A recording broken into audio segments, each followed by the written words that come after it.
Oke semuanya. Bye-bye.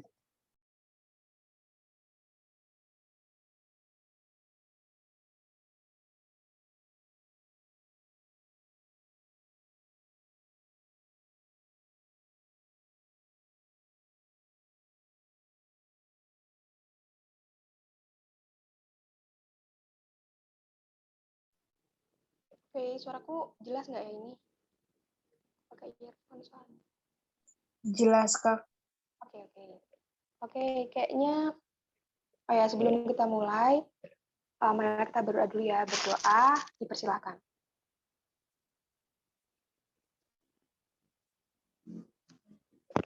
Oke, berdoa dicukupkan. Kayaknya aku buka dulu ya. Assalamualaikum warahmatullahi wabarakatuh. Selamat malam teman-teman semuanya. Karena ini pertemuan pertama kali aku sama teman-teman semua nih, kayaknya aku mulai perkenalan dulu kali ya. Halo, kenalin, nama Konita Jayanti. Bisa dipanggil Konita, jadi mungkin beberapa dari kalian ada yang manggil Kak Konita atau yang panggil Konita doang. Oke, terserah kalian. Terus habis itu apa lagi ya? Sekarang aku jadi mahasiswi di FKUGM Angkatan 2021. Oke, kayaknya itu aja sih yang aku mau kenalin. Ada yang tanya dulu nggak soal perkenalan ini? Nggak ada ya? Yaudah, kayaknya langsung masuk aja kali ya. Oke, jadi sesuai yang ada di jadwal nih, kita hari ini mau bahas tentang metabolisme seluler, khususnya yang katabolisme. Jadi kita mulai dulu nih, metabolisme itu ada dua jenis, dibagi jadi dua, ada yang anabolisme dan ada yang katabolisme. Nah, malam ini nih sama aku, kita mau belajar tentang yang katabolisme. Jadi yang anabolisme akan dibahas besok nih sama Kak Alvero. Oke, kita masuk aja nih langsung. Metabolisme. Metabolisme itu apa sih? Oke, metabolisme itu dia adalah gabungan reaksi-reaksi kimia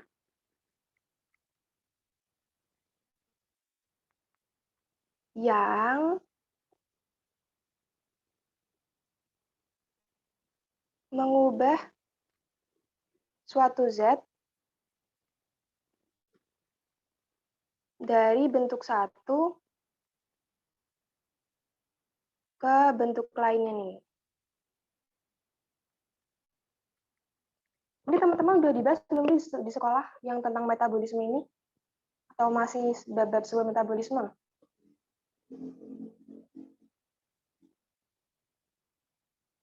Belum ada ya? Yaudah deh, lanjut aja deh. Yang kedua, aku mau nyebutin tentang metabolisme itu sendiri. Oh, ada yang balas. Oh, yang SMK nggak dibahas. Ya udah, berarti kita bahas dari awal nih. Oke, belum sampai katabolisme. Oke, berarti kalian duluin teman-teman di sekolah ya. Oke deh, metabolisme. Tadi kita bahas kalau metabolisme itu gabungan reaksi kimia yang mengubah suatu zat dari satu bentuk ke bentuk yang lainnya. Nah, metabolisme ini secara garis besar dibagi menjadi dua nih. Ada yang namanya katabolisme.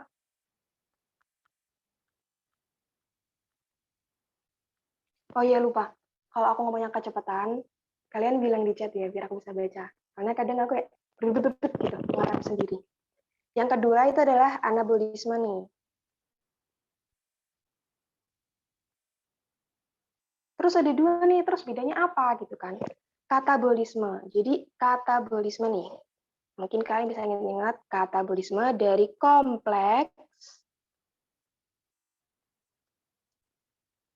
menjadi yang lebih sederhana. Jadi misalnya dari pati. Pati itu kan dia gabungan dari banyak gula kecil-kecil kan. Dia berarti dianggapnya itu kompleks gitu. Nah, melalui reaksi katabolisme, maka nanti pati yang dia kompleks banyak itu, dia diubah menjadi satu doang. 10 itu misalnya katabolisme. Nah, terus kalau anabolisme, ini lawan nih, kalau anabolisme itu dia membangun, berarti dari sederhana, zat-zat yang sederhana itu dibangun nih, dikumpul-kumpulin jadi satu, membentuk senyawa yang lebih kompleks. Kalau mau ngafalin salah satu aja nih, misalnya kalian ngafalin katabolisme. Katabolisme itu kompleks menjadi sederhana. Nah, yang anabolisme nggak usah dihafalin, tapi yang katabolisme harus benar-benar hafal ya. Jadi kalau katabolisme kompleks ke sederhana, otomatis yang anabolisme nih, yang temennya, berarti dia kebalikannya dari sederhana menjadi kompleks. Terus kalian pernah dengar nih di kimia tentang reaksi eksergonik dan endergonik. Nah, bedanya apa sih? Reaksi eksergonik itu adalah reaksi-reaksi yang menghasilkan energi. Bisa dalam bentuk energi yang bisa dipakai nih, misalnya ATP, ataupun energi itu dalam bentuk panas. Nah, di kedua ini nih, dari katabolisme dan anabolisme, mana yang termasuk eksergonik? Tebak. Mana nih kira-kira yang katabolisme atau yang ana?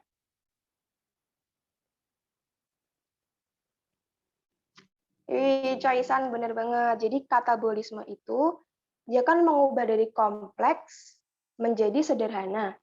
Nah, itu dia menghasilkan energi. Tulis dulu ya, menghasilkan energi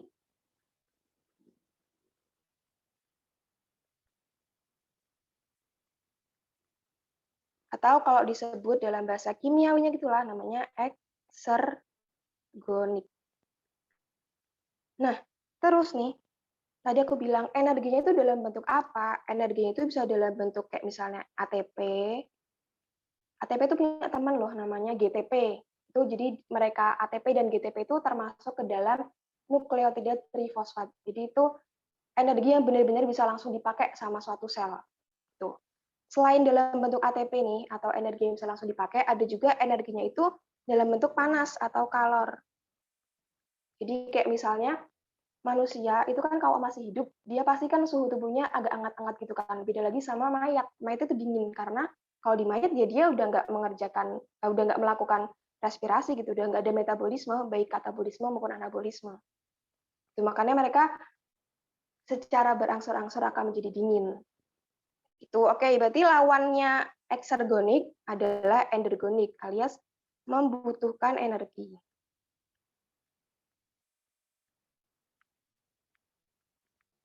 Semoga tulisannya kebaca ya. Kebaca. Oke, kebaca. Kebaca, Aku Kak. jelek kebaca. Oke, itu perbedaannya antara katabolisme sama anabolisme. Satu lagi apa ya? Oh iya, contohnya nih. Katabolisme contohnya paling terkenal yang apa ya? Contoh representatif gitu. Jadi contoh yang sering dikaitkan sama katabolisme itu adalah respirasi. Nanti kita akan bahas juga nih, respirasi itu ada dua. Ada yang aerob, yang harus ada oksigen, ada juga yang anaerob. Anaerob, jadi dia terjadinya itu nggak membutuhkan keberadaan oksigen. Selain respirasi nih, ada juga, kalian pasti pernah dengar dong, sintesis protein.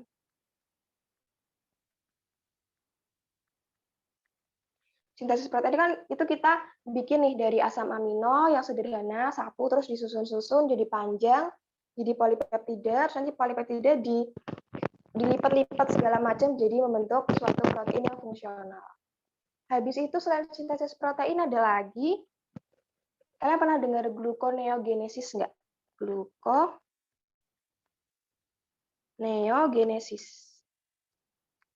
Jadi genesis terus sintesis itu biasanya menunjukkan bahwa proses itu adalah proses untuk membentuk sesuatu. Tuh, kalau gluconeogenesis itu adalah proses membentuk glukosa atau yang harus glukosa sih, biasanya gula sederhana. Itu gluconeogenesis. Kayaknya contohnya yang sering disebut itu untuk anabolisme nih. Nah, kalau anabolisme itu contoh representatifnya itu adalah fotosintesis. Nanti akan dibahas nih besok waktu pembahasan anabolisme. Selain fotosintesis, kalau dari sederhana menjadi kompleks itu apa lagi ya? Sebentar, kayaknya tadi aku salah naruh deh. Sorry. Sintesis protein sama gluconeogenesis itu dia harusnya masuk anabolisme. Bentar. Sorry. Kebalik. Oke, bentar. Fotosintesis, sintesis protein, terus tadi satu lagi adalah gluconeogenesis.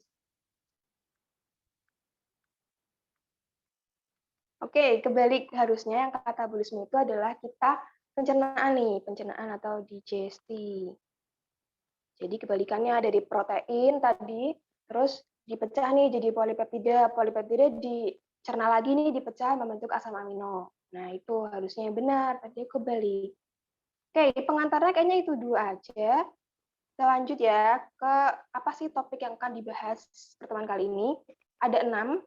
Yang pertama glikolisis, yang kedua dekarboksilasi oksidatif, yang ketiga siklus Krebs, yang keempat rantai transport elektron, yang kelima fermentasi alkohol, terus yang keenam ada fermentasi asam laktat. Nah, 1 sampai 4 itu merupakan tahap-tahap respirasi aerob. Kalau 5 dan 6 itu merupakan jenis-jenis fermentasi. Fermentasi, aduh, tulisannya fermentasi atau respirasi anaerob. Ya, kalian jangan bingung sama respirasi seluler ya. Jadi respirasi seluler itu ya mencakup respirasi aerob dan respirasi anaerob.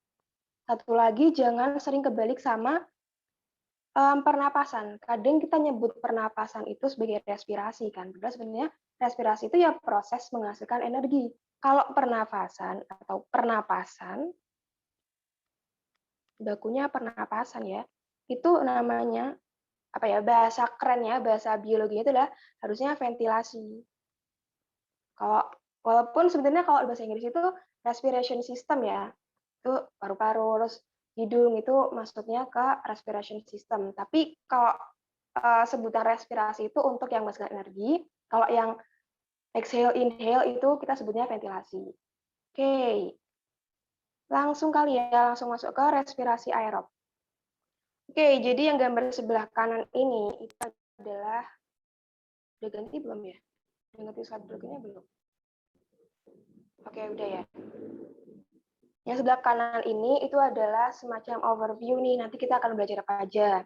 Jadi respirasi aerob itu, oh ya, respirasi tadi pembentukan energi. Aerob itu artinya dalam kondisi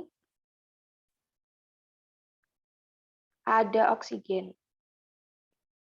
Itu respirasi, berarti artinya respirasi aerob itu proses untuk menghasilkan energi ketika atau harus ada oksigen, jadi butuh oksigen. Nah, respirasi aerob ini dia itu terdiri dari 4 tahap nih.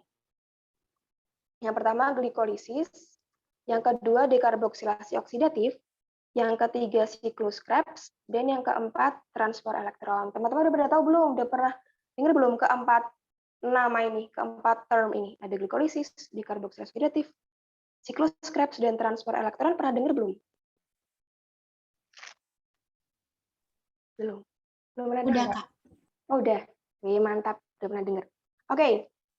Ini nanti glikolisis akan menghasilkan ATP. Pernah dikit, oke, mantap. Pernah dikit, nggak apa-apa. Terus nanti ada pyruvate oxidation, itu yang kita sebut dekarboksilasi oksidatif. Oke, Fajar pernah dengar, mantap. Nanti lebih gampang ya, semoga mencerna yang kita bahas hari ini. Jadi ada citric acid cycle, atau siklus asam citrat, atau siklus Krebs, atau tricarboxylic acid cycle. Ini namanya banyak banget. Terus yang terakhir ada oxidative phosphorylation. Nah, ini nih bedanya sama mungkin buku-buku yang ada di buku paket SMA gitu ya. Jadi kebanyakan buku paket SMA itu nyebutnya adalah rantai transfer elektron. Padahal sebenarnya kalau rantai transfer elektron doang itu belum bisa menghasilkan ATP. Jadi yang benar tuh oxidative phosphorylation. Nah, si rantai transfer elektron itu bagian dari si oxidative phosphorylation ini. Oke, nanti kita akan bahas satu-satu. Nah, ini aku udah nulis ini rumus respirasi aerob secara umum. Kayaknya udah sejak SD ya dibahas ini. Ya aku nggak lupa tadi, aku tulis dulu deh. Jadinya C6H12O6 ini biasanya adalah gula-gula sederhana atau kita sebut monosakarida plus 6O2. Nah, ini diubah nih menjadi 6CO2 plus 6H2O atau air plus energi. Nah, lagi-lagi nih energinya itu bisa dalam dua bentuk. Yang siap pakai kayak ATP atau sejenisnya, ATP dan keluarganya lah gitu, sama juga bisa dalam bentuk kalor atau panas. Oke, kira-kira dari pengantar dulu nih, ada yang mau dulu nggak? Mungkin nanyain term dulu nih sampai biar nanti masuknya nggak pusing-pusing, ini yang ini mana gitu.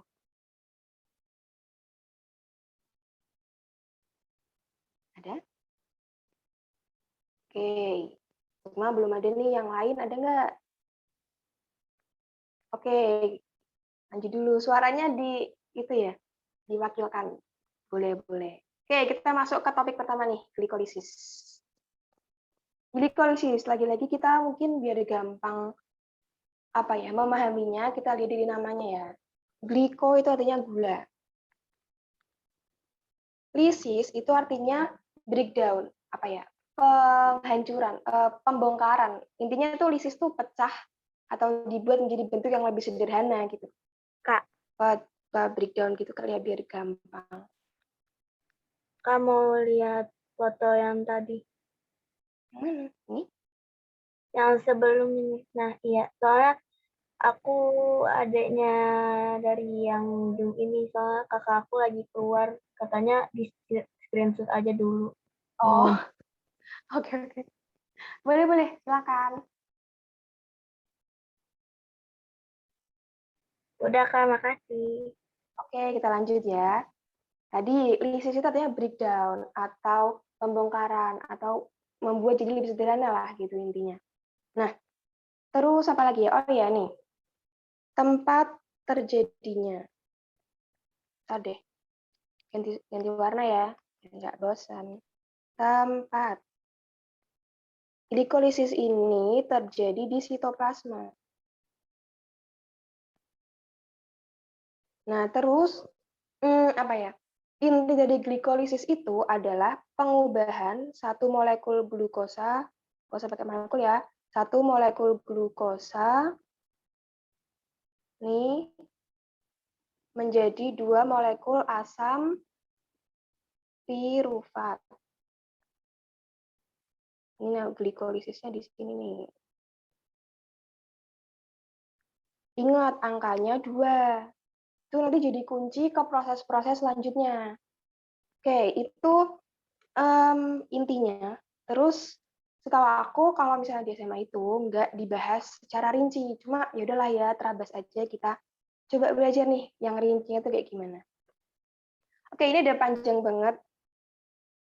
Dimulai dari glukosa dan akhirnya itu dalam bentuk asam pirufat. Jadi pirufat dan asam pirufat itu sebenarnya satu senyawa yang sama, cuma kayak beda kondisi aja nih ketika dia itu ada dia punya N1 atom hidrogen, dia namanya jadi asam. Tapi ketika si atom hidrogen itu lepas, dia namanya jadi pirufat aja. Tapi sebenarnya bisa dipertukarkan gitulah kalau kita lagi bahas si respirasi ini.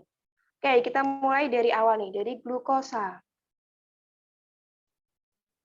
Oke, glukosa itu kita tahu bahwa glukosa punya apa ya? Terdiri dari 6 atom karbon. Glukosa adalah gula sederhana yang memiliki 6 karbon. Jadi di titik-titik segi 6-nya itu loh, 1, 2, terus ini 3, 4, 5. Nah, karbon ke-6 itu yang di atas yang CH2OH. Nah, ini karbon ke-6. Nah, kemudian si glukosa ini waktu masuk ke sitoplasma, kan glukosa itu normalnya kalau kita makan berarti kan dibawa sama darah nih. Nah, glukosa ini kemudian diambil nih sama suatu sel, misalnya sel apa ya? Sel kulit misalnya. Diambil, dimasukin kan ke sitoplasmanya. Nah, di sitoplasma sel tubuh secara umum lah ya, itu tuh ada banyak banget enzim. Termasuk enzim yang terlibat dalam proses si glikolisis ini. Nah, yang pertama banget nih, itu sorry, kesenggol.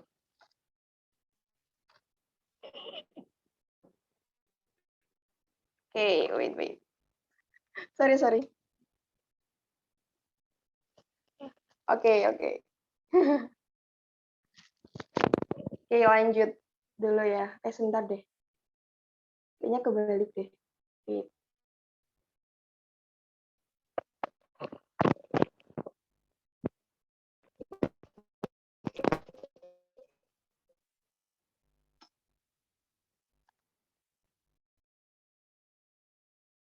Oke.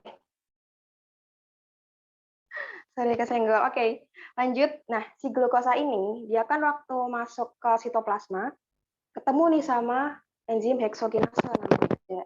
Ada kelihatan kan di situ heksokinase nih namanya.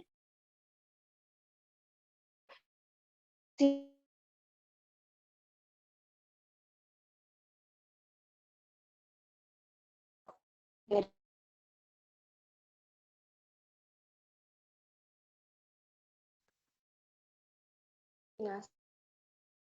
menambahkan, soalnya putus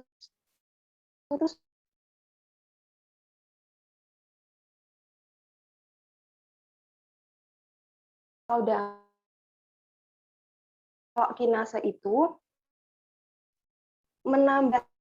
menambahkan gugus fosfat ke suatu substrat. Jadi dia tambahkan gugus fosfat. Temannya kinase, bukan teman sih, lebih ke yang bekerja secara berlawanan, itu namanya fosfatase. Kalau fosfatase itu dia mengambil nih atau membuang satu gugus fosfat, mengurangi gitu ya gugus fosfat. Oke, di sini heksokinase dia itu memindahkan satu fosfat dari ATP dia kasih nih ke glukosa. Jadi misalnya gini, ini ATP. ATP itu kan adenosin trifosfat kan. Jadi ada adenosinnya. Adenosin trifosfat berarti dia termasuk nukleotida trifosfat. Nukleotida trifosfat yang lain apa, Kak? Ada GTP, itu yang terkenal. Itu nanti kemungkinan kita akan sebut juga. Nah, ini misalnya si adenosinnya ya, yang bulat itu. Terus ada fosfatnya nih, 1, 2, 3.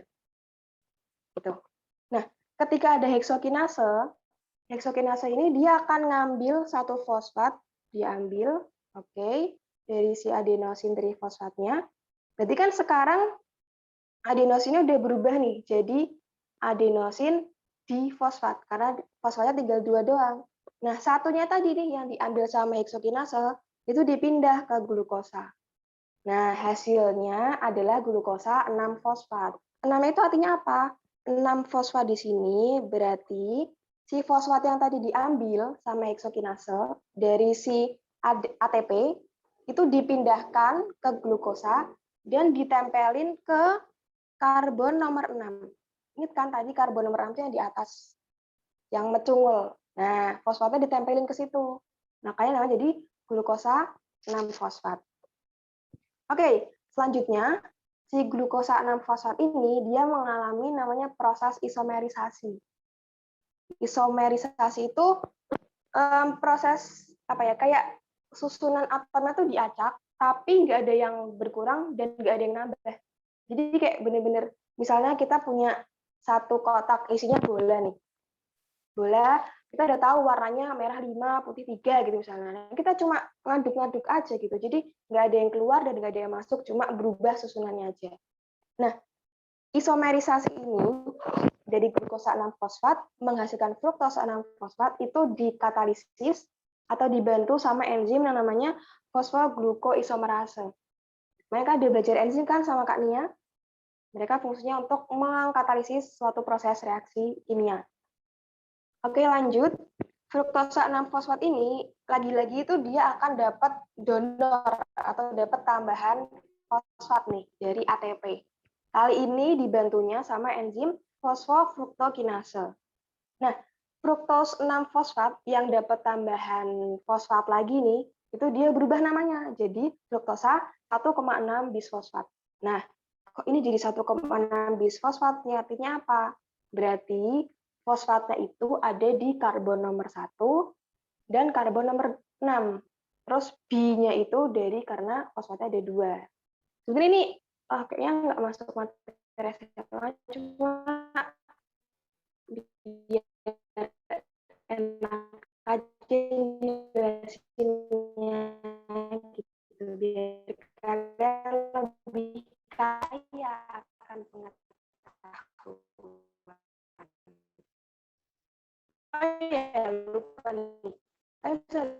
Dari glukosa 6-fosfat ke fruktosa 6-fosfat itu bentuknya berubah kan dari segi 6 jadi segi 5. Nah, itu yang disebut sebagai isomerisasi. Jadi, kalau dihitung, atom C-nya tuh jumlahnya tetap, hanya tetap, O-nya juga tetap, cuma mereka pindah aja gitu, mutasi, pindah tempat. Oke, sampai fruktosa 1,6 bisfosfat, aldolase, fruktosa 1,6 bisfosfat akan di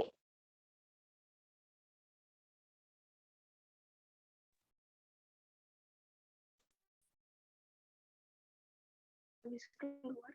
Oke.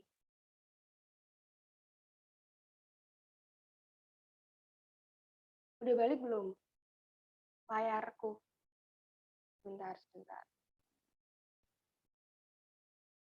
Oke, kita ulangi share screen-nya.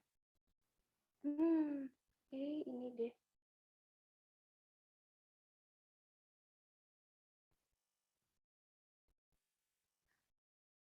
Oke, sorry ya kalau hari ini banyak gangguan.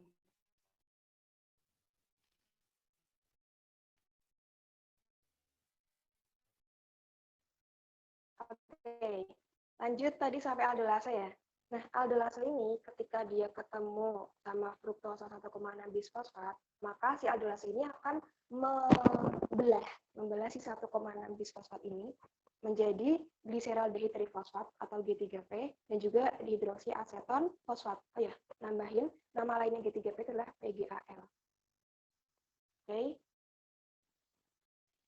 Nah, kemudian si dihidroksiaseton fosfat ini dia tuh akan secara simultan, secara langsung gitu ya, dia akan diubah menjadi PGAL. Jadi kayak habis terbentuk terus langsung diubah gitu menjadi bentuk PGAL. Nah, ini dibantu sama enzim namanya isomerase. Sekarang karena tadi si dihidroksiaseton fosfatnya itu udah diubah menjadi PGAL, jadi sekarang kita punya 2 PGAL kan, punya 2 G3P. Nah, itulah alasannya sampai nanti ke belakang itu akan ada angka 2 di sini, 2 di sini, 2 di sini, pokoknya dipenuhi sama angka 2. Itu alasannya karena ya tadi si dihidroksiaseton fosfatnya itu diubah menjadi PGAL atau G3P. Sorry itu layarku itu ya, macet-macet gitu nggak sih? Atau sama suaranya juga? Iya, Kak, macet, Kak. Macet-macet ya? Oke, sebentar. Kenapa ya? Oke, macet ya. Oke. Lanjut aja kali ya. Semoga nanti setelahnya ini nggak macet-macet lagi. Oke, tadi si G3P itu dia akan melepaskan hidrogen. Jadi kan di sini NAD+. NAD+, dia akan berubah menjadi NADH. Berarti si G3P tadi dia itu melepaskan satu atom hidrogen masing-masing G3P melepaskan satu atom hidrogen terus dia kasihin deh ke NAD+ sehingga NAD+ itu berubah menjadi NADH.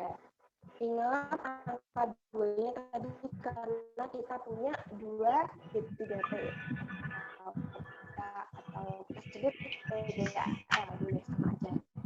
Nah, setelah lepas nih hidrogennya, terus dapat tambahan PI. PI itu artinya fosfat. Masih putus-putus ya?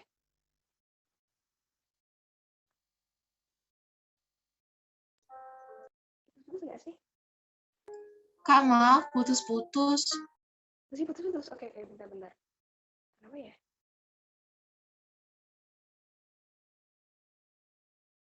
Sekarang masih nggak? Masih putus-putus?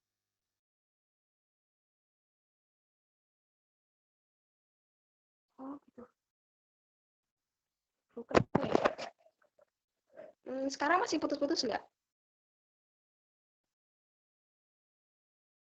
Suaranya jadi kecil. Kenapa ya? Oke, bentar-bentar. Sinyalnya nggak apa-apa kok. Kalau sekarang masih ya?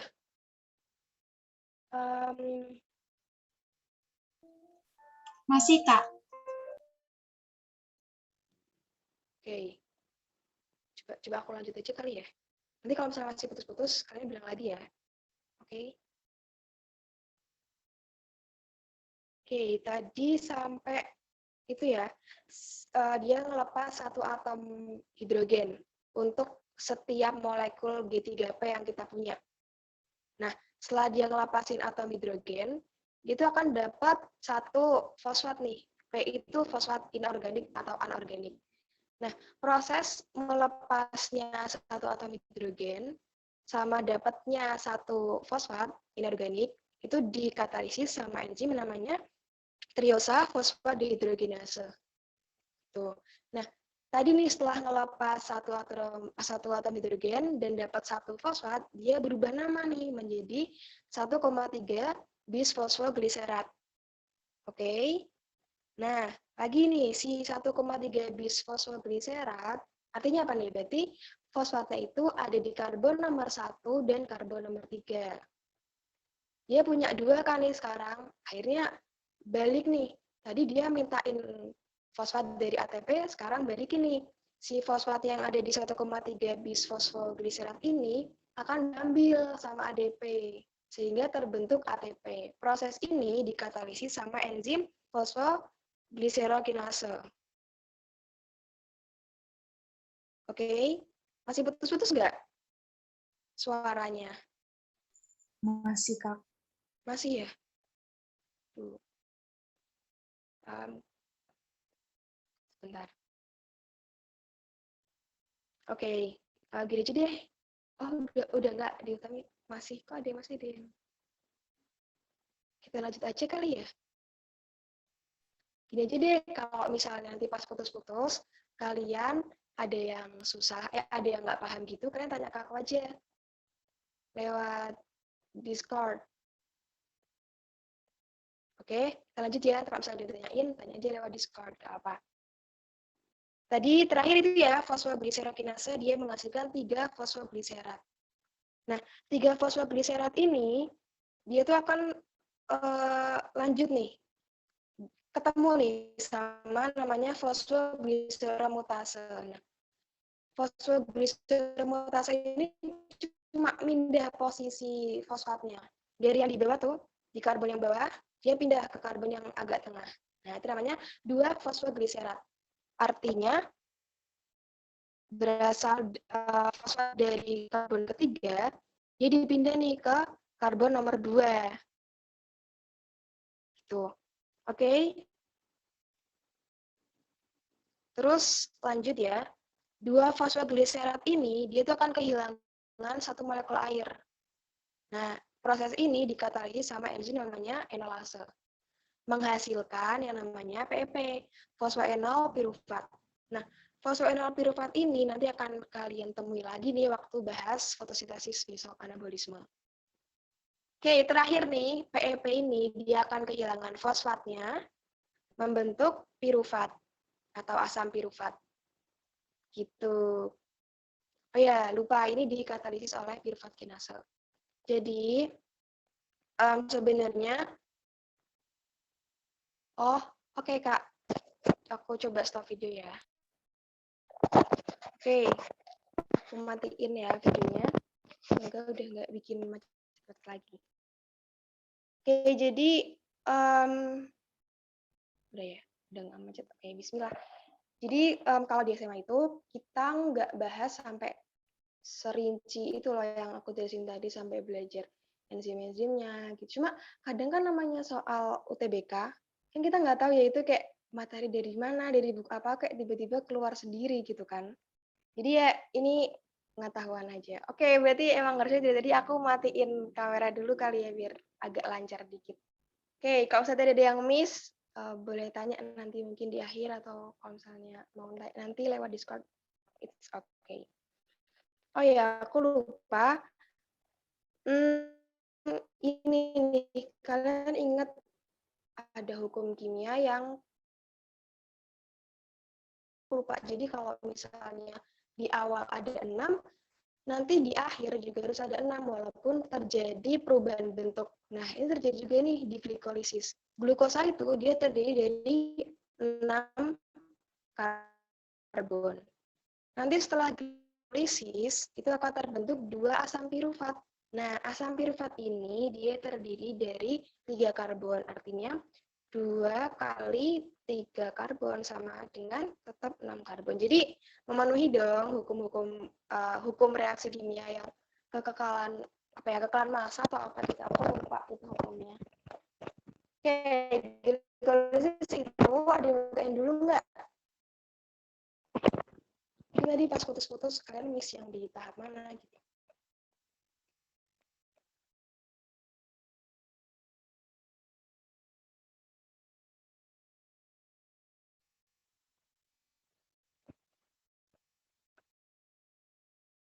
Oke, kalau misalnya nggak ada, aku lanjut ya. Ke topik kedua nih, tentang dekarboksilasi oksidatif. Suaranya masih putus-putus enggak? Masih, Kak. Masih, Kak. Sama kresek-kresek. Ya kedengeran di suaranya malahan. Screen-nya nggak ada. Tapi screen-nya masih ada nggak? Aku lepas. Oke.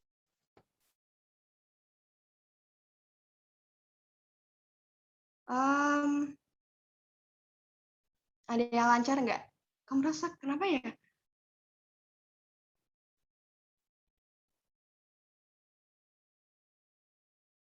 Oke, kayaknya lanjut aja nggak apa-apa ya. Oke, alhamdulillah udah lancar. Kita lanjut nih ke topik kedua, karboksilasi oksidatif. Ini ada beberapa sumber yang bilang ada recordnya. Kalau misalnya nanti ternyata di recordnya ikut putus-putus, tanya aja nggak apa-apa. Oke, jadi santai aja. Pokoknya kita sama-sama paham deh gitu, biar enak. Oke. Balik lagi ya ke sini, dekarboksilasi oksidatif itu dia proses yang kadang itu nggak disendiriin. Jadi dijadiin satu sama proses ketiga nih yang nanti kita akan bahas itu siklus asam sitrat atau siklus asam trikarboksilat atau siklus Krebs. Banyak banget nih namanya nanti yang topik ketiga. Jadi dekarboksilasi oksidatif itu intinya adalah, tadi kan kita dapat pirufat nih dari glikolisis. Nah, pirufat ini dia tuh nanti akan kehilangan satu atom karbon. Itu asal mulanya dari namanya ini nih. Jadi kita mulai dulu nih dari namanya.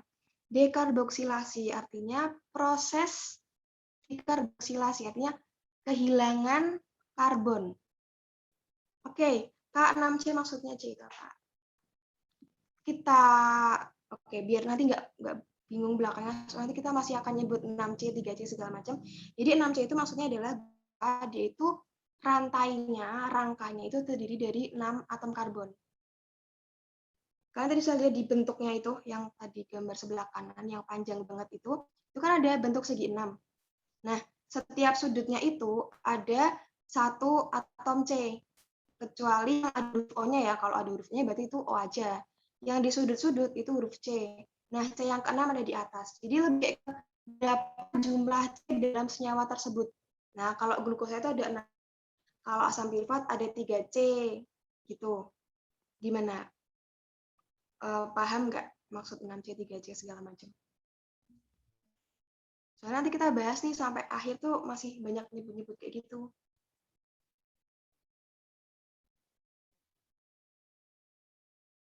Paham, Kak. Oke.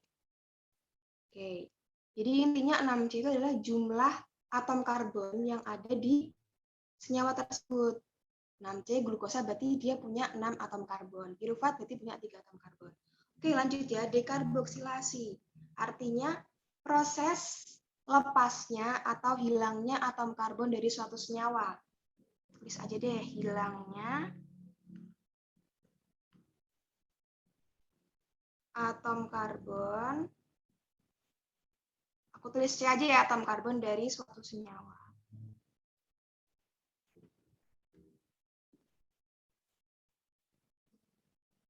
Nah, terus nama belakangnya tuh, oksidatif itu artinya apa?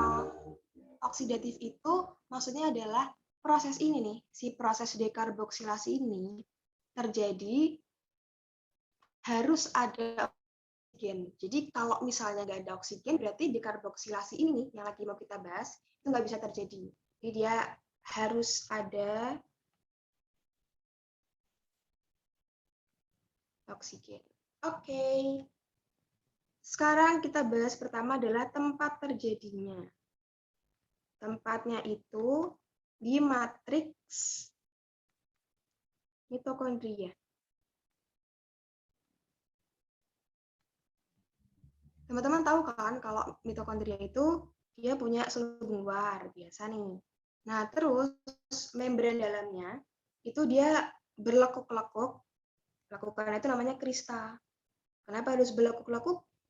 Ya biar luas permukaannya gitu, meningkatkan luas permukaan. Dengan volume yang sama, kita harus menyediakan luas permukaan yang jauh lebih besar. Gimana caranya? Ya dengan membuat lekukan-lekukan itu. Nah, yang di dalam membran dalam ini nih, yang sini. Oke. Nah, yang di dalam itu kita sebut sebagai matriks mitokondria. Matriks. Nah, si pirufat atau asam pirufat tadi kan hasil glikolisis. Glikolisis terjadi di sitoplasma. Iya benar, glikolisis di sitoplasma. Artinya si asam pirufat itu dia tersedianya itu di sitoplasma. Padahal kita sudah masuk nih. Nah, untuk bawa masuk asam pirufat ke dalam matriks itu butuh oksigen. Nah, ini lebih kayak ke apa ya? Lebih ke biomolekulernya yaitu nanti kegiatannya yang terjadi di situ tuh apa gitu. Cuma kita nggak akan bahas sampai sana dong. Ya kan? Nah, pirufat ini dia kan tadi punya 3 atom karbon. Kelihatan kan itu di strukturnya ada C yang pertama atas tuh. Terus yang warna merahnya ada 2, berarti dia punya 3 karbon. Nah, ketika dia udah sampai matriks mitokondria, di matriks mitokondria itu kan mirip sitoplasma ya, maksudnya dia bentuknya kayak cairan gitu, isinya ada banyak, ada NADPH, ada ATP, ada ADP, enzim-enzim, pokoknya campur-campur gitu. Nah, ketika si asam pirufat ini masuk ke matriks, dia ketemu sama enzim, kemudian enzim ini tuh akan menendang CO2 dari si asam pirufat. Jadi atom karbon hilangnya itu, dekarboksilasinya itu dalam bentuk CO2, dalam bentuk karbon dioksida. Nah, setelah CO2 itu ditendang, nendang lagi nih enzimnya, nendang atom hidrogen dari si pirufat yang udah kehilangan karbon dioksida tadi. Udah kehilangan 2 nih, kehilangan CO2 dan kehilangan atom hidrogen. Dia dapat teman, dapat tambahan nih, ada yang datang namanya koenzim A. Nah, hasil akhirnya dari dekarboksilasi oksidatif ini adalah asetil-CoA. Jadi kalau kita sederhanakan, 2 pirufat atau 2 asam pirufat sama aja. Ingat ya, tadi 1 glukosa itu menghasilkan 2 asam pirufat dari glikolisis. Dia diubah menjadi 2 asetil-CoA. Gitu, oke. Dengan, aku mau nunjukin tentang hasil sampingan atau produk sampingannya itu adalah 2 CO2, oke, warnanya beda deh, jangan sama. 2 CO2, sampingannya lagi apa? 2 NADH. Ini produk sampingannya. Jadi produk utama adalah 2 asetil-CoA. Sampingannya 2 CO2 dan 2 NADH. Nah, CO2 inilah nanti yang nantinya akan kita keluarkan nih waktu kita exhale. Oke, dekarboksilasi sederhana gitu doang, nggak sepanjang tadi glikolisis. Kita lanjut ke topik ketiga, siklus Krebs. Ini balik lagi, lumayan panjang lagi. Jadi siklus Krebs ini beberapa sumber itu menganggap dekarboksilasi oksidatif itu bagian dari siklus Krebs. Tapi di sini kita bahas beda aja ya. Karena banyak juga sih yang bilang beda gitu. Dan kebetulan di Campbell dan buku Irnaning Tias ini dipisah. Jadi aku pakai yang dipisah aja. Oke, ingat tadi dari 1 glukosa kita dapat 2 asam pirufat. 2 asam pirufat artinya kita dapat 2 asetil-CoA. Nah, makanya di sini ada angka 222 gitu kan di lingkarannya itu. 2-nya ini tapi belum dikali 2. Jadi kayak masih dianggap 1 asetil-CoA yang masuk. Padahal tadi kita punya 2 asetil-CoA. Berarti nanti jadinya di sini bukan 2 NADH tapi 4 NADH. Terus ini ada 2 ATP. Ini 4 ya. Terus FADH2-nya juga ada 2. NADH-nya di ujung sini ada 2. Nanti kita ngomongin lagi nih. Oke, tempatnya dulu. Tempatnya itu di matriks mitokondria. Masih di matriks nih, matriks mitokondria.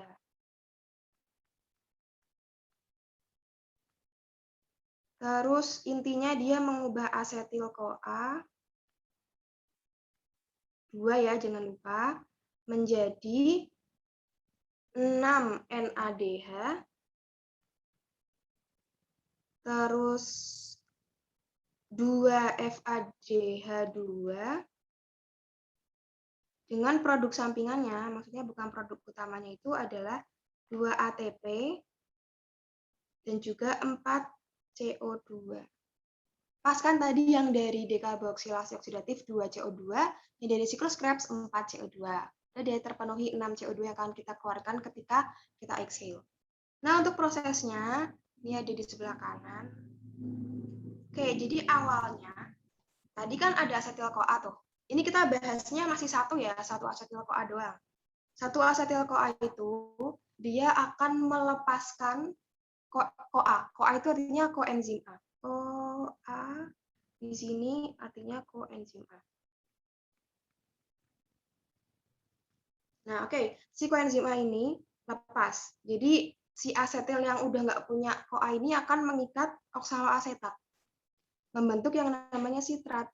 Nah, kemudian sitrat ini akan diubah nih menjadi isositrat. Jadi cuma isomerisasi nih, perubahan susunan atom aja. Oke, setelah dari isositrat, dia akan melepaskan satu atom hidrogen nih, membentuk NADH, dan melepaskan satu CO2. Jadi sebenarnya dia tuh melepaskan satu atom karbon, tapi dalam bentuk CO2. Ini ada di sini, kelihatan. Nah, isositrat yang udah kehilangan satu atom karbon dan satu CO2, dia akan berubah nama nih, menjadi ketoglutarat. Nggak harus pakai alfa, nggak apa-apa. Ketoglutarat. Nah, ketoglutarat kehilangan lagi nih atom karbon dalam bentuk CO2. Terus dia kehilangan lagi nih atom hidrogen. Tapi dia ada yang datang nih, dia dapat CoA-nya balik lagi. Membentuk suksinil-CoA. Tapi si CoA ini cuma bentar doang. Habis nempel, membentuk suksinil-CoA, langsung lepas lagi. Nah, si suksinil-CoA ini, dia itu dalam perubahannya menjadi suksinat, nanti akan terbentuk ATP. Jadi satu asetil-CoA muter ke sini nih sampai nomor 5, dia akan mendapatkan satu ATP. Oke. Suksinat udah terbentuk nih. Dia akan berubah menjadi fumarat. Nah, dalam perubahan dari suksinat menjadi fumarat, itu dilepaskan 2 atom hidrogen. Jadi membentuk FADH2. Oke. Fumarat ini nanti akan ketambahan air, namanya proses hidrasi. Dia ketambahan air, membentuk malat. Malat, dia akan kehilangan atom hidrogen, membentuk oksaloasetat. Nanti oksaloasetat akan mengikat asetil lain lagi nih, yang asetil yang udah kehilangan CoA-nya. Oke, lagi-lagi kalau di SMA nggak sedetail ini, cuma yaitu kita persiapan for the worst case aja deh pokoknya. Siapa tahu ntar tiba-tiba soalnya aneh gitu kan. Oke, aku ingetin, kita tadi punya 2 asetil-CoA. Berarti kita harus kalikan 2 nih semua di sini. 2. Misalnya begini, NADH-nya di sini ada 2, CO2-nya juga ada 2, 2 lagi, ini kali 2, FADH2-nya 2, dan NADH di sini juga 2. Berarti NADH-nya ada berapa nih? 2 tambah 2 tambah 2, ada 6. Terus CO2-nya ada 2 tambah 2, 4. Satu lagi ATP. ATP-nya cuma ada 2. Oke, itu ya. Sesuaikan nih sama yang aku tulis di sini, 6 NADH. Oh ya, ini FADH-nya belum lupa. FADH2-nya ada 2 juga nih. 2 ATP dan 4 CO2. Oke, berarti udah sesuai ya, kanan sama kiri nih. Oke, siklus Krebs. Aku belum nulisin nama lainnya nih. Yang nama lainnya banyak banget. Siklus Krebs ini nama Krebs karena penemunya, ilmuwannya namanya Krebs. Ada Krebs-Krebsnya gitu. Terus nama lainnya siklus asam sitrat. Kenapa siklus asam sitrat? Karena tadi tuh kita lihat di siklusnya, senyawa pertama terbentuk itu namanya sitrat atau asam sitrat, sama aja. Terus nama lainnya adalah siklus asam trikarboksilat. Nah, nggak kelihatan ya. Trikarboksilat ini yaitu nama lainnya sitrat, sama aja. Nah, itu dia 3 nama yang mungkin kadang suka ditukar-tukar gitu. Jadi kalian harus tahu siklus asam sitrat, siklus asam trikarboksilat, dan siklus Krebs itu adalah satu proses yang sama, cuma namanya beda-beda. Oke, ini nih topik terakhir dari respirasi aerob. Itu rantai transport elektron. Itu yang sering disebut di buku-buku SMA. Tapi sebenarnya namanya itu adalah fosforilasi oksidatif. Nah, si rantai transport elektron itu merupakan bagian dari fosforilasi oksidatif. Oke, kalau prosesnya sih sebenarnya gampang. Maksudnya dari gambarnya gampang gitu kan ya. NADH, dia itu akan melepaskan satu elektron. Punya dia, maksudnya lepasnya satu-satu. NADH lepas satu. Nah, elektron ini akan diterima nama apa? Nama yang apa dong? Oh, nama rantainya. Ini udah ditulis kok. Ini ada ketulisannya di sini. Electron transport chain atau rantai transfer elektron. Terus untuk proses keseluruhannya namanya adalah fosforilasi oksidatif. Nah, itu udah ada tulisannya. Cuma aku ngomong pakai bahasa Indonesia aja. Ini sama aja. NADH ini, NADH misalnya ini aku gambar, ini kompleks 1 gitu ya. NADH itu dia akan melepaskan satu elektron. Dia lepasin, taruh, diterima sama si kompleks 1. Berarti ketika dapat elektron, si kompleks 1 ini kan posisinya dia terreduksi.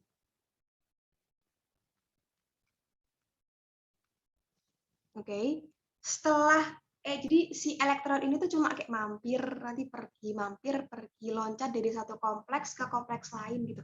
Ini totalnya ada 4 kompleks ya, namanya ada kompleks 1, 2, 3, dan 4. Itu kelihatan di gambarnya ada angkanya 1, 2, 3, 4. Terus aku namain dulu kali ya. Yang itu namanya ubiquinon atau ubiquinon. Kalau yang CYTC itu sitokrom C.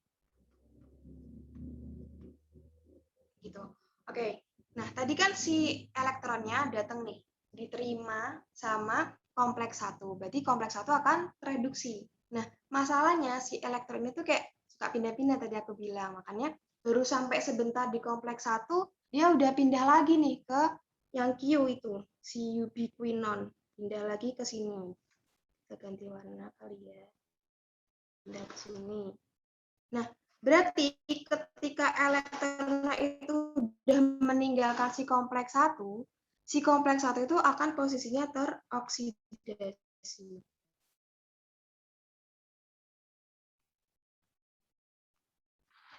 Gantian si ubi itu yang tereduksi. Jadi itu sebenarnya rantai transfer elektron ini si kompleks-kompleks itu akan secara bergantian tuh reduksi, teroksidasi, reduksi, teroksidasi, kayak gitu terus. Kalau berhenti ya berarti selnya nggak bisa menghasilkan energi, jadi akan sama mati dong, gitu kan.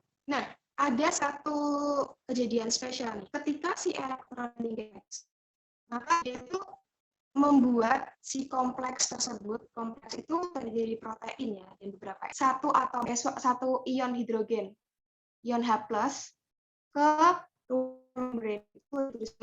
ruang intermembrane space. Jadi ketika elektronnya datang tereduksi, terus kemudian dia pergi nih lanjut ke protein selanjutnya, berarti kan si kompleks yang ditinggalkan teroksidasi.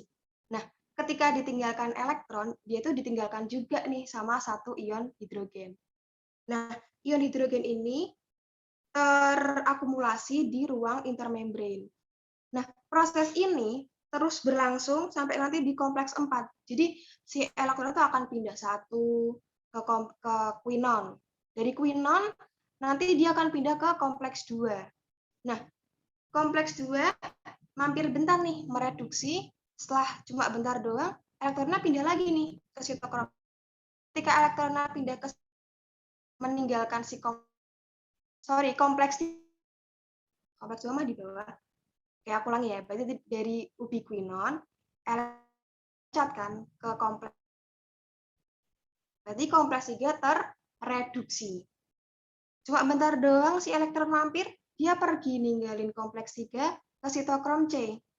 Berarti kompleks 3-nya akan teroksidasi. Dia nendang 1H+. Jadi intinya ketika elektron itu meninggalkan suatu kompleks, maka kompleks itu akan kehilangan 1 ion hidrogen. Nah, ion hidrogen itulah yang akan dipompa, dikumpulkan gitu ya, atau dikonsentrasikan di ruang intermembrane. Oke. Sampai nanti akhirnya si elektron itu nempel nih. Nempel di kompleks 4. Kalau udah di kompleks 4, berarti kan dia udah nggak punya tempat lagi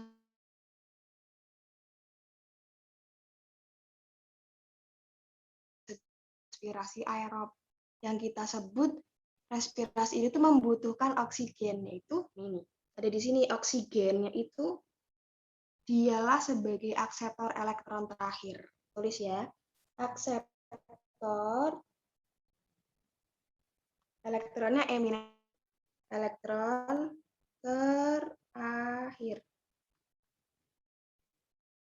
Nah, si oksigen ini dia ketika menerima elektron dia akan membentuk air H2O. Nah, H2O inilah nanti yang akan keluar nih bareng sama CO2 ketika kita exhale. Jadi ketika kita exhale kan keluarnya CO2 dan uap air. Uap air itu dari sini nih, dari rantai transfer elektron. Gitu. Nah, kalau kita sebut rantai transfer elektron doang, ya udah ini doang kita dapetin. Kita cuma dapat air doang kan. Belum dapat ATP, padahal kita butuhnya ATP, bukan butuh air. Air kan dibuang nanti waktu exhale, ya kan? Nah, yang menghasilkan ATP itulah yang kita sebut chemiosmosis, tuh ada nomornya di bawahnya tuh. Berdua nih, chemiosmosis. Tadi kita ingat kan, H+ yang ditendang dari masing-masing kompleks ketika elektronnya pergi nih, nyari tempat pelarian lain. H+-nya kan terkonsentrasi di intermembrane space. Nah, kalian tahu kalau sesuatu itu secara alami, secara pasif, dia tuh akan menuruni gradien konsentrasinya nih. Dia akan berpindah dari tempat yang dia banyak jumlahnya, dari dia rame-rame, nyari ke tempat yang sepi gitu. Nah, kalau di sini yang rame itu kan ruang intermembrane nih, yang warna orange tua yang di atas itu. Nah, artinya si hidrogen ini secara alami, secara pasif, secara intuitif gitulah ya, kalau dia punya intuisi. Dia akan turun nih, berpindah dari ruang intermembrane tuh yang atas yang oranye-oranye tua, masuk ke dalam matriks yang warnanya kuning muda. Nah, tapi ketika si atom hidrogen ini masuk, dia itu masuknya lewat yang namanya ATP sintase. Nih, ada tulisannya di sini, ganti warna kali ya ini. ATP sintase. Nah, ketika hidrogennya ini numpang lewat gitu ya di ATP sintase, karena ada hidrogen ini, si ATP sintase itu bisa bergerak nih, muter. Nah, ketika muter itu, si ATP sintase ini berhasil menghasilkan ATP. Jadi ada ADP plus fosfat inorganik, karena ATP sintasenya berhasil muter, terbentuklah ATP. Jadi ketika hidrogennya berhasil masuk, saat itu juga lah berhasil terbentuk ATP. Jadi hidrogennya masuk, ATP terbentuk. Oke, hidrogen masuk, ATP terbentuk. Nah, sekarang kita masuk nih ke hasil akhir. Atau overview lah dari yang kita bahas tadi. Nih ada glikolisis, dia menghasilkan 2 ATP. Oops, nggak kelihatan ya warnanya. 2 ATP, terus ada 2 NADH juga sebagai hasil sampingan. Jadi hasil utamanya adalah 2 asam pirufat atau pirufat aja juga boleh. Tapi hasil sampingannya adalah 2 ATP dan 2 NADH. Kemudian 2 pirufat ini masuk nih ke dekarboksilasi oksidatif atau di sini tulisannya pirufat oxidation sama aja. Menghasilkan 2 asetil-CoA. Tadi hasil sampingannya itu ada 2 NADH, ini ada ditulis. Terus yang nggak ditulis di sini ada menghasilkan 2 CO2. Nggak tulis ya di sini. Oke. Terus asetil-CoA-nya dia akan lanjut proses dia masuk ke siklus Krebs. Siklus Krebs ini dia menghasilkan produk utamanya. Dia tuh menghasilkan 6 NADH, 2 FADH2, dan 2 ATP. Jadi nggak ada satu senyawa khusus gitu yang sebagai hasil atau produk utama. Jadi siklus Krebs itu menghasilkan 6 NADH, 2 FADH2, dan 2 ATP. Oke. Nah, kemudian tadi ketika kita bahas rantai transfer elektron, itu kan kita lihat berasal dari NADH dan FADH2 ya. Tadi aku belum nyebutin.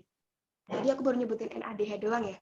Jadi NADH tadi kan dia nge-transport elektron nih ke kompleks 1. Nah, kalau FADH2 dia transportnya mulai dari kompleks 2. Tapi sama-sama dari kompleks 1 ke ubiquinon, terus kompleks 2 ke ubiquinon juga. Semuanya di ubiquinon atau ubiquinon sama aja. Nah, dari bentuk NADH ini atau FADH2 juga ini akan terbentuk akhirnya tuh ATP. Terus kita ngitungnya gimana, orang tadi NADH sama FADH2 kan kok jadi ATP. Nah, itulah yang menjadi alasan kenapa kok hasil respirasi itu biasanya banyak perdebatan ya, ada yang bilang, oh itu cuma 30 ATP, cuma 34 ATP, tapi sumber lain bilang, loh ini tuh total semuanya itu 38 ATP. Itu sumber masalahnya, sebenarnya bukan masalah, lebih kayak ke menyederhanakan. Nanti mungkin kita bahas waktu akhir kali ya. Ini dulu nih, tahap glikolisis, lokasinya di sitoplasma, substratnya glukosa, hasilnya utamanya adalah asam pirufat, dengan sampingan 2 ATP, 2 NADH. Terus dekarboksilasi oksidatif, dia matriks mitokondria tadi di sana. Terus substratnya 2 asam pirufat menghasilkan utamanya adalah 2 asetil-CoA dengan sampingan 2 NADH dan 2 CO2. Terus siklus Krebs ini di matriks mitokondria juga.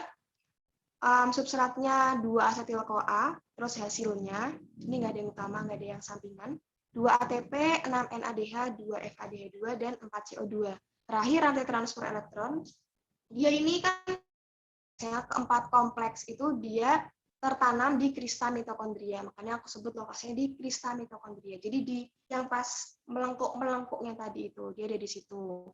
Substratnya adalah 10 NADH. Jadi total ya, dari 2 dari glikolisis, 2 dari dekarboksilasi oksidatif, 6 dari NADH, itu menjadi substrat ketika nanti kita masuk ke rantai transfer elektron. Terus 2 FADH2 dari siklus Krebs,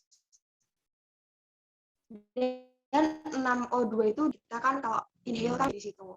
Hasilnya adalah kalau kita konversi, kita dapat 34 ATP dan 6 H2O. Jadi kalau di buku-buku gitu seringnya dipakai itu NADH itu dia menghasilkan atau sama dengan 3 ATP. Kalau FADH2 itu dia menghasilkannya 2 ATP. Nah, tadi aku bilang, kenapa kok bisa beda-beda? Ada yang bilang 34, ada yang bilang 38, ada yang bilang 36. Itu karena perbedaan di konversinya ini. Karena ada beberapa sumber yang dia itu pakainya NADH itu 2,5 ATP, FADH2 pakainya 1,5 ATP. Nah, cuma kita kan SMA gitu, maksudnya biar lebih sederhana, jadi kita pakainya dibulatkan 3 ATP dan 2 ATP. Hasil transfer elektron itu rantai transfer elektron loh ya, hasilnya adalah 34 ATP dan 6 H2O. Ini udah aku tulis. Aku buletin warna ungu. Paling bawah tuh yang hasil. Nah, 34 ATP dan 6 H2O. Oke. Kita selesai nih respirasi aerob. Ada yang lain dulu nggak? Sebelum lanjut nih ke respirasi anaerob. Kok merusak lagi ya?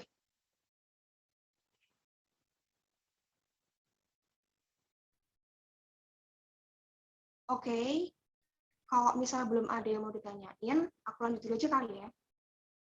Siapa tahu sambil jalan sambil ketemu pertanyaannya. Oke, kita masuk ke respirasi anaerob. Jadi kita bahas topik kelima dan topik keenam. Ini cuma bentar doang, bisa dilangsungin. Jadi respirasi anaerob. Respirasi tadi proses menghasilkan energi nih, energi lah. Anaerob, dia lawannya aerob, berarti dia terjadi ketika tidak ada oksigen atau bisa dibilang nggak membutuhkan oksigen nih dalam prosesnya.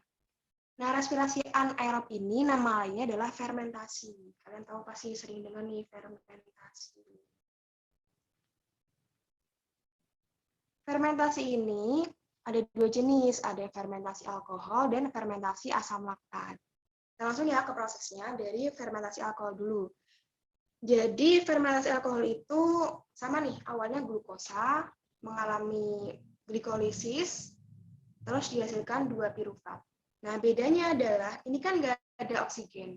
Kalau nggak ada oksigen, berarti nggak bisa terjadi dekarboksilasi oksidatif. Sehingga si pirufat ini dia akan kehilangan atom karbon dalam bentuk karbon dioksida. Jadi satu pirufat kehilangan satu karbon dioksida. Karena tadi piruvatnya 2, makanya di sini ada angka 2 tuh di depannya CO2. Nah, pirufat yang kehilangan CO2 ini namanya disebutnya asetaldehid. Kemudian si asetaldehid ini dia akan dapat donor H+, dapat donor atom hidrogen atau disebut reduksi. Nah, kemudian asetaldehid yang dapat H+ nih, dapat atom hidrogen, dia akan berubah menjadi etanol. Nah, etanol inilah yang kita sebut sebagai alkohol. Oke, untuk contohnya kalian pasti tahu lah. Ragi, tape. Biasanya itu di ragi, jamur, atau mungkin bakteri-bakteri tertentu bisa menghasilkan alkohol. Selain ragi, tape, apalagi ya.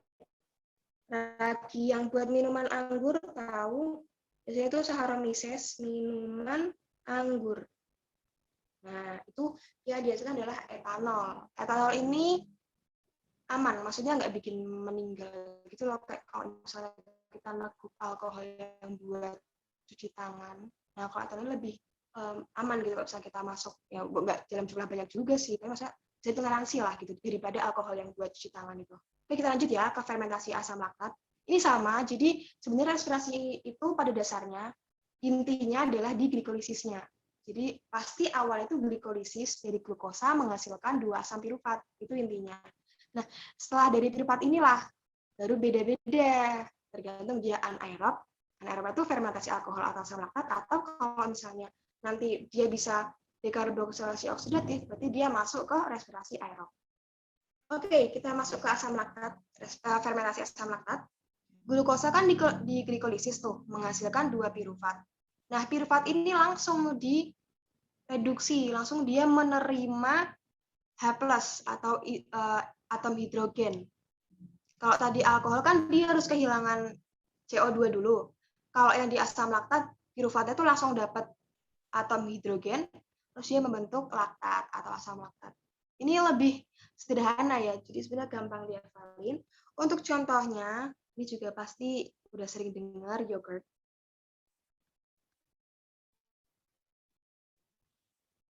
Terus makan makanan minuman-minuman kayak gitu deh, yang sebangsa yogurt, terus habis itu keju itu juga asam laktat. Keju, aku tulis sekali ya keju. Nah, selain itu, bedanya sama fermentasi alkohol, fermentasi asam laktat ini bisa terjadi di tubuh hewan. Di tubuh manusia maksudnya, kan manusia termasuk animalia kan. Misalnya di red blood cell. Tahukah red blood cell itu adalah eritrosit. Oke, red blood cell eritrosit. Selain itu bisa di sel otot.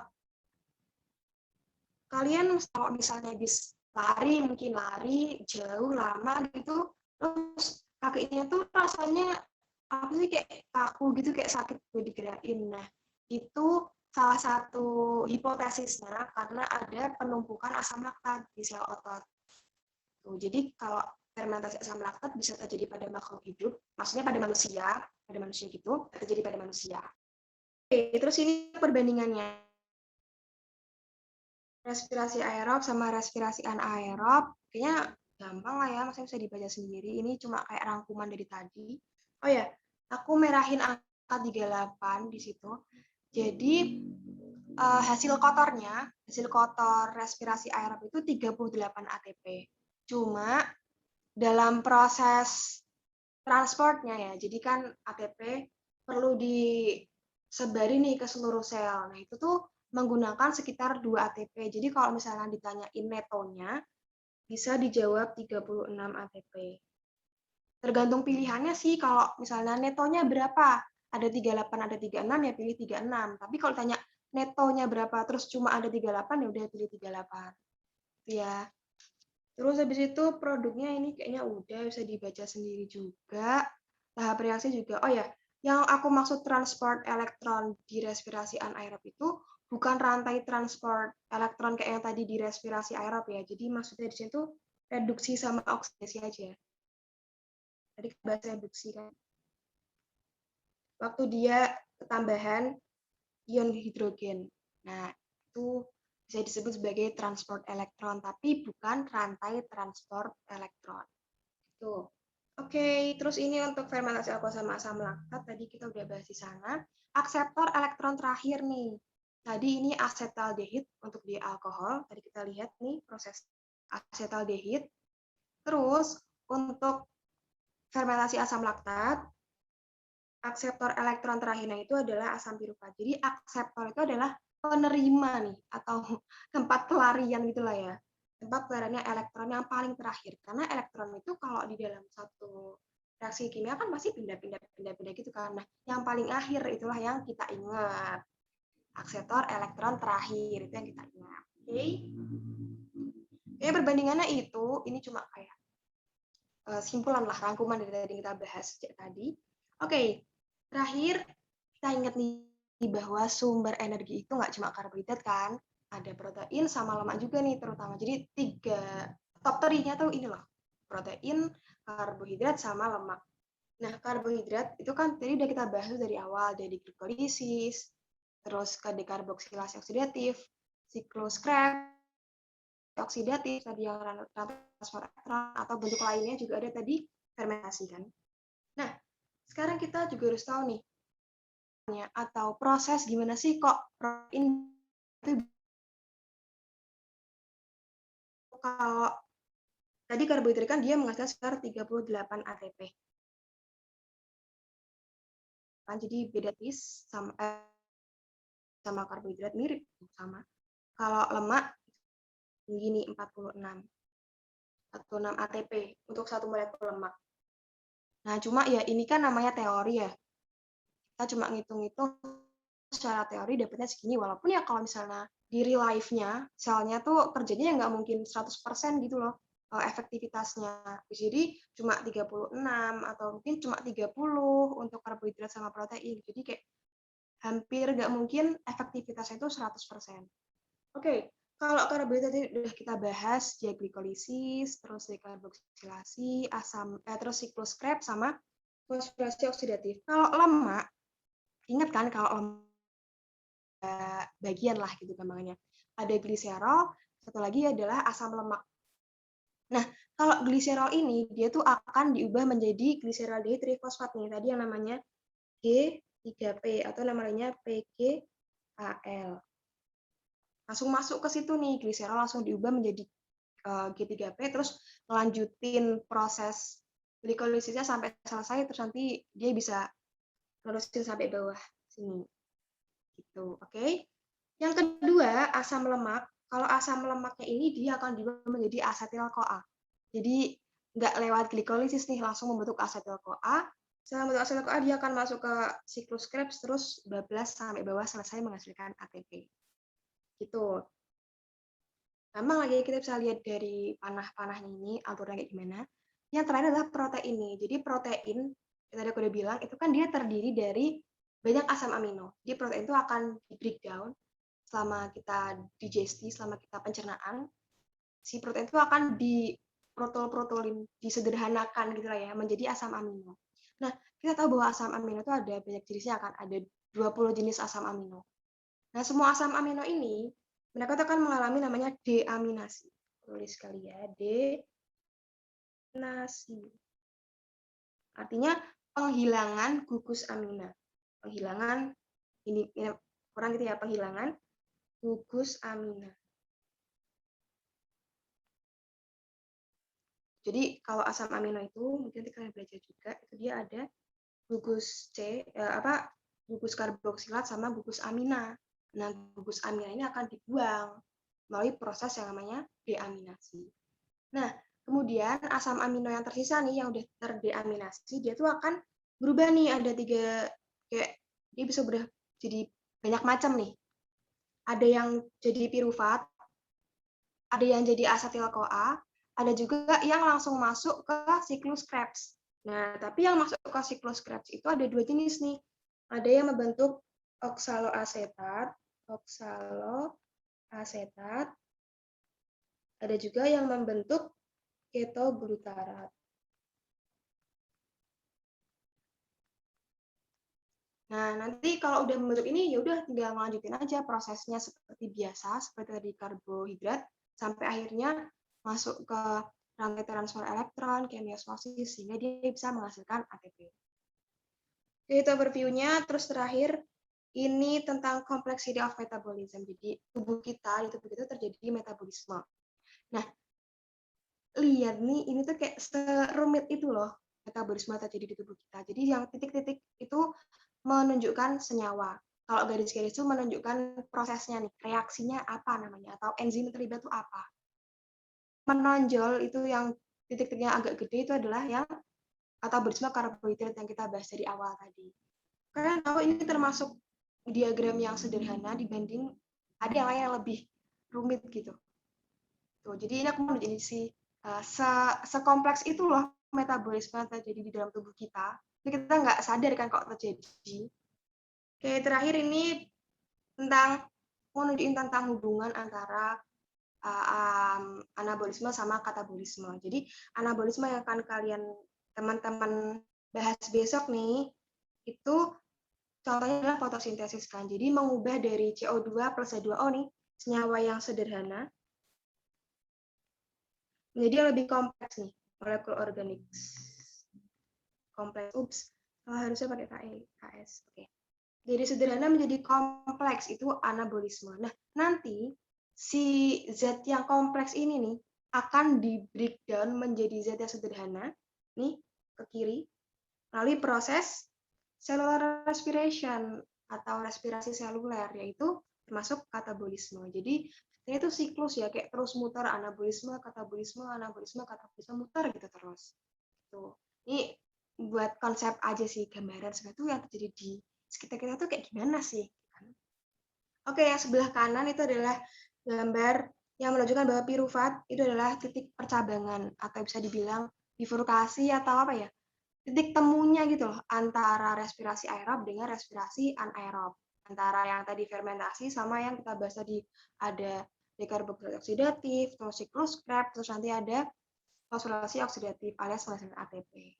Nah, itu pirufat tuh jadi kayak titik temunya gitu loh. Oke, udah selesai nih. Jadi terakhir kita tutup sama kuis nih. Sebelum ada yang minta dulu nggak? Kalau mau langsung masuk juga boleh sih. Aku tungguin.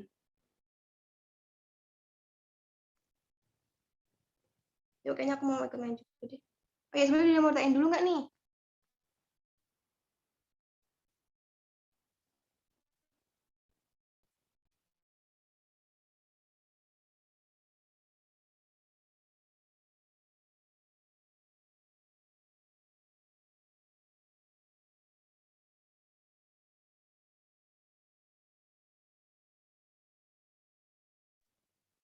Oke, aku jawab dulu kali ya, respirasi.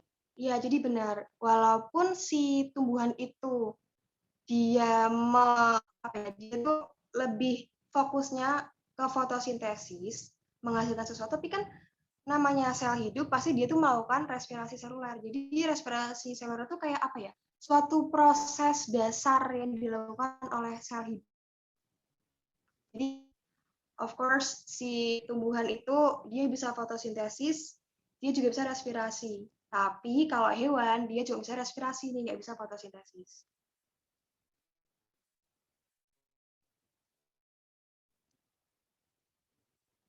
Kodenya tuh di atas 0686306. Crabs tadi kita butuh air. Aku bukain kali ya.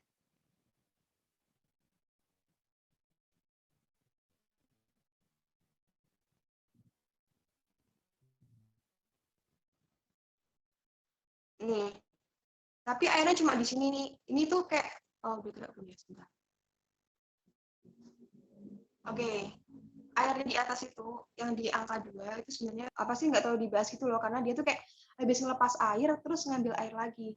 Nah, yang lebih itu yang di sini nih, yang dari fumarat ke malat. Itu airnya butuh di situ. Oke, aku tulisin kali ya kodenya. Ini deh kodenya 068 6306.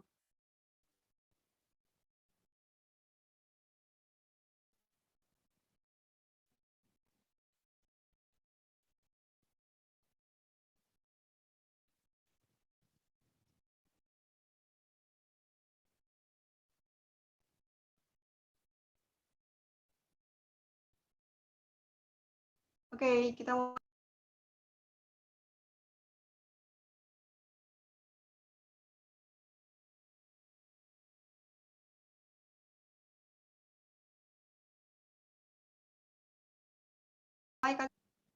Ya udah pada itu belum? Itu ya kodenya ada di chat. Aku tadi chat. Udah aku tulis di chat.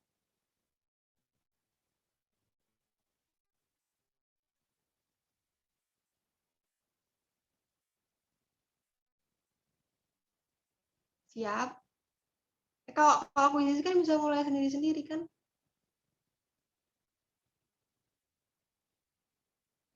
Yang udah boleh kerjain dulu. Kak, siapa tahu kalau misalnya ada yang bingung bisa langsung ditanya ini sekarang.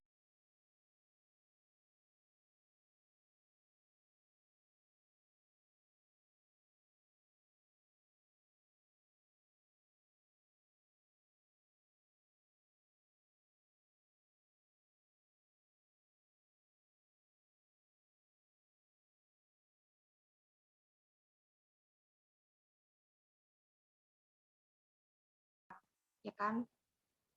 Ketemu nggak kalau misalnya kodenya 068 itu tadi?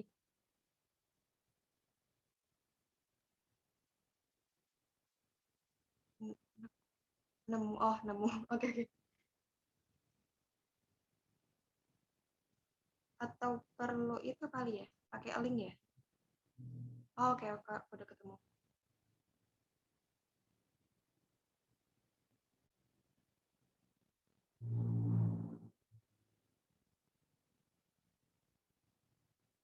Udah itu belum?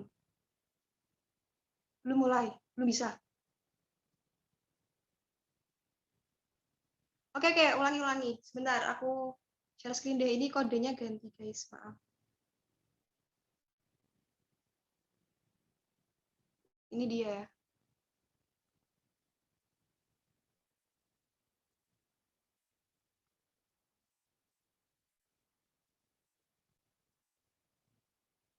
Oke.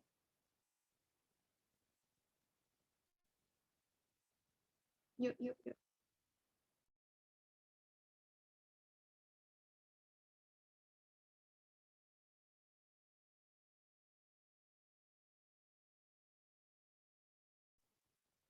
Kalau yang nggak paham, iya ganti kode, ini kodenya 5314873.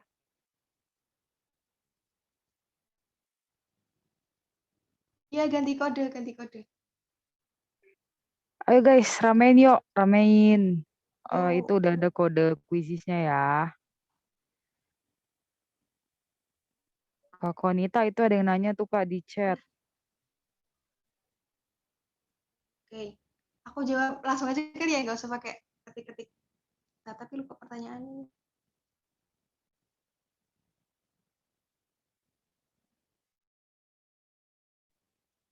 Proses glikolisis yang kelima dari suksinil-CoA ke suksinil bisa hasilin ATP gimana, Kak?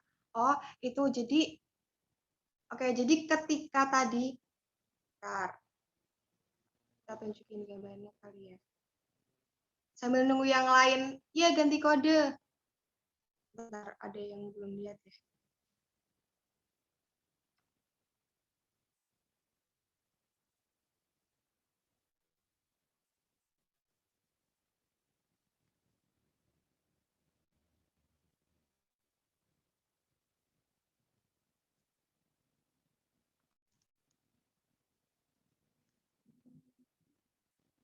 Oke.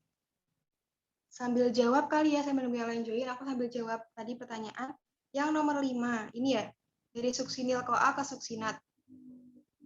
Oke, jadi tadi rencananya itu emang aku nggak jelasin secara rinci gitu loh, karena nggak bakal keluar. Jadi suksinil koa ini, tadi kan dia tuh ada koanya nih, ada, oh sebentar, aku lupa deh, aku belum share screen. Maaf. Oke, sambil nunggu yang lain ya, aku jelasin ini. Jadi suksinil koa ini, dia tuh akan melepaskan nih si koanya. Kelihatan kan tuh di atas koa S ya, dilepaskan. Nah, kemudian ini tuh si suksinil koa tadi yang udah kehilangan koenzim A, itu dia akan menerima satu fosfat inorganik namanya. Ini kan PI.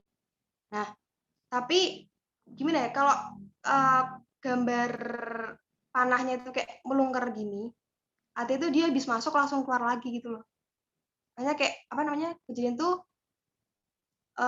berlangsung langsung kayak habis masuk langsung keluar lagi gitu. Nah, ketika dia dapat fosfat inorganik ini, fosfat ini mengubah GDP menjadi GTP. Ntar aku coba deh. Jadi, nah ini kan GDP plus PI yang ada di sini nih, yang ini, ya kan? Dia tuh diubah menjadi GTP. Kalau kita gambar, ini guanosinnya.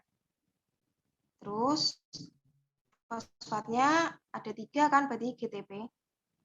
Nah, si GTP ini, sebentar kayaknya agak terlambat di. Dan si GTP ini dia kan punya 3 fosfat nih. Ketika nanti ketemu sama ADP, misalnya ADP ini biru terus fosfatnya 2 gitu kan. Nah, si GTP ini dia tuh entah gimana hatinya sangat mulia dan sangat baik. Ini dia tuh ngasihin satu fosfat ini, aduh kegedean. Ini fosfat nih ditaruh dikasih ini ke si ADP. Sehingga ADP-nya kan jadi punya 3 kan? Nah, ini. Jadi kayak GTP-nya itu dengan hati yang murah, dia memberikan satu fosfatnya kepada ADP sehingga akan terbentuk ATP. Jadi ATP di sini dia tuh bukan produk langsung gitu. Harus terbentuk GTP, kemudian GTP dengan kemurahan hatinya memberikan satu fosfat kepada ADP, barulah terbentuk ATP. Gitu. Kalau gitu paham nggak? Siapa tadi aku lupa namanya, nggak lihat namanya. Oke, hai Mi. Oke ya, oke kita balik ke itu deh, ke quizisnya.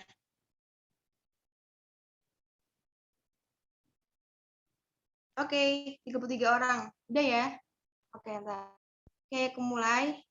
1, 2, 3.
nama atas.